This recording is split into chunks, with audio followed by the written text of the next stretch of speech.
6 bölüm. Буга эмне демекчибиз? Кудайдын ырайымы көбөйүш үчүн биз күнөө кыла беришибиз керекпи? Албетте жок.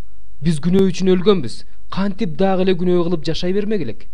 Же Машаяк Исага чөмүлдүрүлгөн биз баарыбыз анын өлүмүнө чөмүлдүргөнүбүздү билбейсиңерби?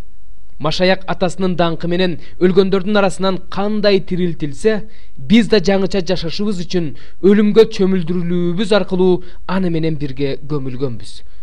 Аныкындай өлүм аркылуу аны менен бириксек, анда аныкындай тирилүү аркылуу аны менен биргебиз. Анткени күнөөкөр табиятыбыз жок болуш үчүн, мындан ары күнөөнүн кулдары болбошубуз үчүн эски табиятыбыз Машаяк менен бирге айкаш-жыгачка керилгенин билебиз. Анткени өлгөн адам күнөөнүн бийлигинен бошотулган. Эгерде биз Машаяк менен бирге өлсөк, анда аны менен бирге жашаарыбызга да ишенебиз. Себеби өлгөндөрдүн арасынан тирилген Машаяк кайра өлбөй турганын, эми өлүм анын үстүнөн бийлик жүргүзбөй турганын билебиз.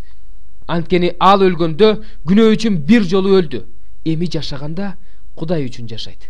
Ошондой эле силер да өзүңөрдү күнөө үчүн өлүкпүз, Теңирибиз Машаяк Иса аркылуу Кудай үчүн тирүүбүз деп эсептегиле. 12. Ошентип дененин күнөөлүү кумарларына баш ийбешиңер үчүн күнөө силердин жок боло турган денеңерге бийлик жүргүзбөсүн. Дене мүчөлөрүңөрдү күнөөгө адилетсиздиктин куралы катары бербегиле. Тескерисинче, өлгөндөрдүн арасынан тирилгендер катары өзүңөрдү жана дене мүчөлөрүңөрдү Кудайга адилеттиктин куралы катары бергиле. Күнөө силердин үстүңөрдөн бийлик жүргүзө албайт. Анткени силер мыйзамдын бийлиги астында эмес, Кудайдын ырайымынын астындасыңар. Эмне кылабыз? Биз мыйзамдын бийлиги астында эмеспиз, ырайымдын астындабыз деп күнөө кыла берелиби? Албетте жок. Өзүңөрдү тил алчаак кулдар катары кимге тапшырып берсеңер, кимге баш ийсеңер, ошонун кулдары болоруңарды билбейсиңерби?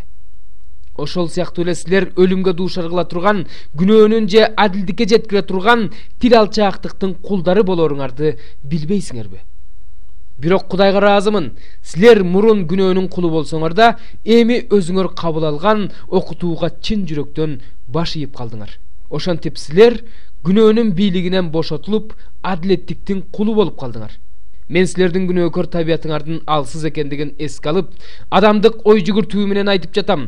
Силер мурун мыйзамсыз иштерди жасоо үчүн дене мүчөлөрүңөрдү ыпластыктын жана мыйзамсыздыктын кулу кылгансыңар. Азыр болсо ыйыкталышыңар үчүн дене мүчөлөрүңөрдү адилеттиктин кулу кылгыла. Анткени силер күнөөнүн кулу болуп жүргөн убагыңарда адилеттикке баш ийчү эмессиңер. Ошол убакта силерде кандай жемиш бар эле? Азыр өзүңөр уялып жаткан иштер эле.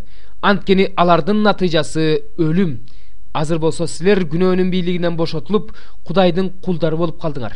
Силер бере турган жемиш ыйыктык, анын аягы түбөлүк өмүр. Анткени күнөө үчүн жаза өлүм, ал эми Кудайдын белеги, Теңирибиз Машаяк Иса аркылуу бериле турган түбөлүк өмүр.